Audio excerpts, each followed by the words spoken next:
Good morning my dear student. जैसा आप लोगों को पता है कि हम इस समय हम लोग क्या पढ़ रहे हैं, कॉन्स्टिट्यूशन। तो कॉन्स्टिट्यूशन जो है बहुत ही इम्पोर्टेंट है हम लोगों के लिए, तो इसलिए इसको बहुत ध्यान से सुनिएगा और उस पर बहुत ज़रूरी है कि आप उसको समझें, जिससे आप जो अगली वीडियो आए तो उसको आप उससे कोरिलेट कर सकें, क्योंकि बहुत ज़रूरी काम है। क्योंकि हर उस स्टूडेंट के लिए, उस कैंडिडेट के लिए, उस टीचर, प्रोफेसर जो भी है, सबके लिए कॉन्स्टिट्यूशन जानना बहुत ज़रूरी है। तो इसी के लिए हमें चाहते हैं कि जो भी हमारे पास है, ईश्वर के पास है, चाहे वो कॉन्स्टिट्यूशन ऑफ इंडिया हो, चाहे पॉलिटिकल साइंस हो, पब्लिक एडमिनिस्ट्रेशन हो, इंटरनेशनल जो भी है, जो भी स्पिरिचुअल है, जैसे भागवत कथा, राम कथा, जो भी चीज़ें हम चाहते हैं one by one, step by step करके पूरा आप लोगों को उसको फैक्ट मिले, अच्छी जानकारी मिले, यही मेरी कोशिश है। और प्लेलिस्ट बनी हुई है, आप उसमें जा कर के डिफरेंट प्लेलिस्ट में आप उसको चेक करके देख सकते हैं।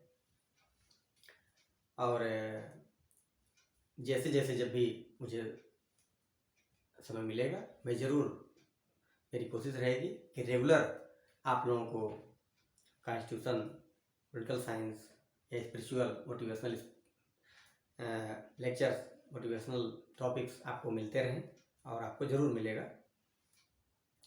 तो हम लोग अपने टॉपिक पे आते हैं, कॉन्स्टिट्यूशन ऑफ इंडिया। जैसा कि हम लोग जानते हैं कि ये क्या है, भारत की सर्वोच्च विधि है, यानी ये सुप्रीम लॉ है। अपने देश का सुप्रीम लॉ क्या है, कॉन्स्टिट्यूशन ऑफ इंडिया। इसी के ऑब्जेक्टिव और फिलॉसफी को अचीव करने के लिए सारे लॉ बनाए जाते हैं। तो हम लोग अभी उसमें क्या पढ़ रहे हैं, उसमें हम पढ़ रहे हैं पार्ट 2। इस कॉन्स्टिट्यूशन ऑफ इंडिया में हम लोग अभी क्या पढ़ रहे हैं, पार्ट 2 पढ़ रहे हैं। और उस पार्ट 2 में अभी तक हम लोग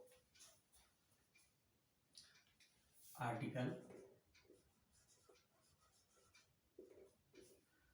5, 6, 7, 8, 9, अभी तक हम लोग इतने आर्टिकल पढ़ चुके हैं। किसमें, पार्ट 2 में, जो कि सिटीजनशिप है। यानी सिटीजनशिप जो चैप्टर है, जो टॉपिक है, वह कहाँ है कॉन्स्टिट्यूशन ऑफ इंडिया में, पार्ट 2 में है।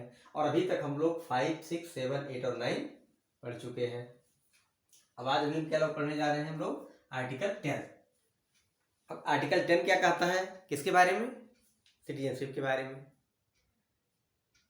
वो कह रहा है continuance of the rights of citizenship,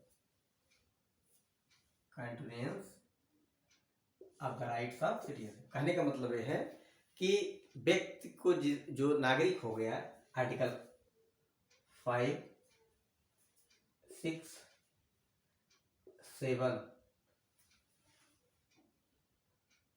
इन के अंतर्गत जो भी क्या हो गया, सिटीजन,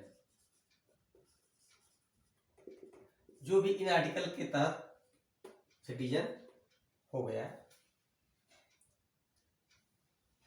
उसकी जो सिटीजनशिप है वो कंटिन्यूअस में कैसे रहेगी, यानी वो लगातार भारत का नागरिक कैसे बना रहेगा।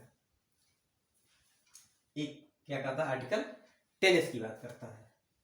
तो इसमें क्या है कि आर्टिकल 5, 6 और 7 जो कंडीशंस हैं, अब चाहे वो कंडीशन 5 में फिल हो रही हो, ठीक है, और चाहे 6 में, चाहे 7 में, किसी में अगर वो कंप्लीट हो रही है,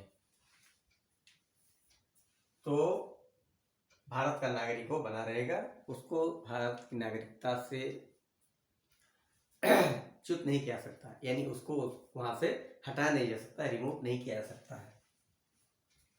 ये आर्टिकल 10 कहता है। लेकिन उसमें क्या ग्रेडियंट्स होना चाहिए, उसमें ही होना चाहिए कि 5, 6 और 7, यानी इसमें से किसी का कोई क्लास उसमें पूरा करता हो और वो भारत का नागरिक हो किसी भी तरीके से, जो उसमें बात की गई, जैसे वो भारत में जन्म लिया हो, उसके माता पिता भारत में जन्मे हो, या ग्रैंड पेरेंट्स वहाँ जन्मे हो, या 1948 से पहले उसके लिए अप्लाई किया हो यहाँ पे, और यहाँ उसका अप्रूवल हो चुका हो रजिस्ट्रार के सामने, तो ये जितने कंडीशन सब पूरा अगर कर रहा है वो किसी तरीके से, चाहे वो बाई बर्थ हो और चाहे बाई रजिस्ट्रेशन हो, तो उसको उसकी नागरिकता से नहीं हटाया जा सकता। इसी कारण जब हमारा देश आज़ाद हुआ उसके बाद जब भारत सरकार बनी तो उन्होंने नागरिकता के बारे में कानून बनाया।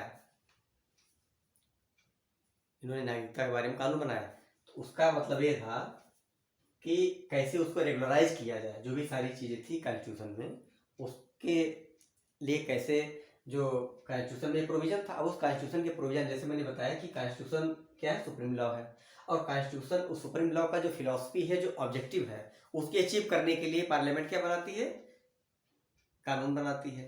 तो इसमें ये चीज़ें लिखी हुई थी कॉन्स्टिट्यूशन ऑफ इंडिया में। अब इस चीज़ को अचीव करने के लिए क्या करना पड़ता है, यानी जो हमारी पार्लियामेंट है, हमारी जो पार्लियामेंट है, इसमें इसके ऑब्जेक्टिव और फिलॉसफी को कंप्लीट करने के लिए ये क्या करती है, लॉ बनाती है। क्या बनाती है, लॉ, यानी कानून बनाने का काम कौन करता है, पार्लियामेंट करती है।